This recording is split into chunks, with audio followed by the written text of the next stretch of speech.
Welcome back to my channel ನನ್ನ ಸ್ನೇಹಿತರೆ. ಇದು ಏನು ಅಂತ ಗೊತ್ತೇನ್ರಿ? ಇದು ಗೊರಟೆ ಹೂವು. ಗೊರಟೆ ಹೂವದಲ್ಲಿ ಸುಮಾರು ವೆರೈಟೀಸ್ ಇರುತ್ತೆ ಕಣ್ರಿ. ಇದು ಸಹ ಅದರಲ್ಲೂ ಇದು ಸಹ ಒಂದು ಗೊರಟೆ. ಇದು ನೋಡಿ ಎಷ್ಟು ಯೆಲ್ಲೋ ಕಲರಾಗಿ ಒಳ್ಳೆ ಚಿನ್ನದ ಬಣ್ಣ ಇದೆ ಕಣ್ರಿ. ಆದರೆ ಇದರಲ್ಲಿ ಮುಳ್ಳಿರುತ್ತೆ. ನೀವಿಲ್ಲಿ ನೋಡ್ತಾ ಇರ್ಬೋದು, ಇದೆಲ್ಲ ಮುಳ್ಳುಗಳು ಕಣ್ರಿ. ಚುಚ್ಚುತ್ತೆ. ಈ ಹೂವನ್ನ ಕೀಳಬೇಕಾದ್ರೆ ಮಾತ್ರ ತುಂಬ ಕೇರ್ಫುಲ್ಲಾಗಿ ಕೀಳಬೇಕಾಗ್ತದೆ. ಈ ಗಿಡದ ವಿಶೇಷತೆ ಏನು ಅಂತಂದರೆ,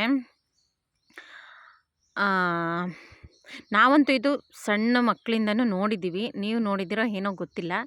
ನಮ್ಮ ಕಡೆ ಇದನ್ನು ಮುಳ್ಳುಗೊರಟೆ ಹೂವು ಅಂತ ಕರೀತಾರೆ. ನಿಮ್ಮ ಕಡೆ ಏನಂತ ಕರೀತಾರೆ ಈ ಹೂವಿಗೆ ಅಂತ ನನಗೆ ಕಾಮೆಂಟ್ ಮಾಡಿ ಹೇಳಿ. ಹಾಗೆ ಈ ಹೂವಿನ ವಿಶೇಷತೆ ಏನು, ಇದು ಏನಕ್ಕೆ ಫೇಮಸ್ಸು ಅಂತಂದರೆ, ಶಿವ ಅಂದರೆ ಈಶ್ವರನಿಗೆ ತುಂಬ ಪ್ರೀತಿ ಪಾತ್ರವಾದಂಥ ಹೂವು ಕಣ್ರಿ.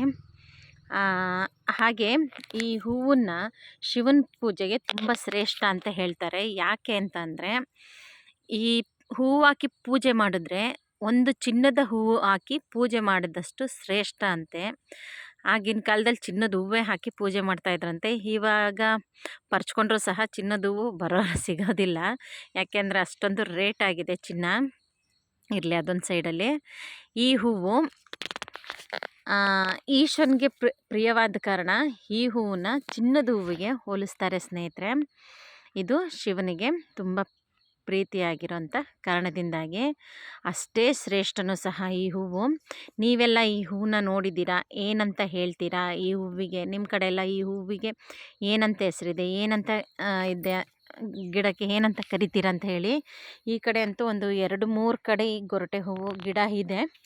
ಇದನ್ನು ಮನೇಲೆಲ್ಲ ಹಾಕಿರ್ತಾರೆ. ನಾವು ಸಹ ಆವಾಗ ಹಾಕಿದ್ವಿ. ಇವಾಗೆಲ್ಲ ನಾವು ಬಾಡಿಗೆ ಮನೆಯಲ್ಲಿರೋದ್ರಿಂದ ಈ ಹೂವುಗಳು ತುಂಬಾ ರೇರಾಗಿ ಸಿಗುತ್ತೆ. ಅಕ್ಕಪಕ್ಕ ಕಾಡಲ್ಲಿ ಈ ಕಡೆ ತೋಟದ ಕಡೆ ಎಲ್ಲ ಹೂಗಳು ಬೇಜಾನ್ ಸಿಗುತ್ತೆ. ನೋಡಿ ಇಲ್ಲಿ ಎಷ್ಟೊಂದು ಬಿಟ್ಟಿದೆ ಹೂವು. ನೋಡಿ ಹೂವು ಎಷ್ಟೊಂದು ಬಿಟ್ಟಿದೆ. ಇದು ತುಂಬಾ ಶ್ರೇಷ್ಠ. ನಿಮ್ಮ ಕಡೆ ಏನಂತ ಹೇಳ್ತಾರೆ ಅಂತ ಕಾಮೆಂಟ್ ಮಾಡಿ ಹೇಳಿ ಸ್ನೇಹಿತರೆ. Thank you. ಹಾಗೆ ನನ್ನ ವೀಡಿಯೋನ ಸಬ್ಸ್ಕ್ರೈಬ್ ಮಾಡ್ಕೊಳ್ಳಿ.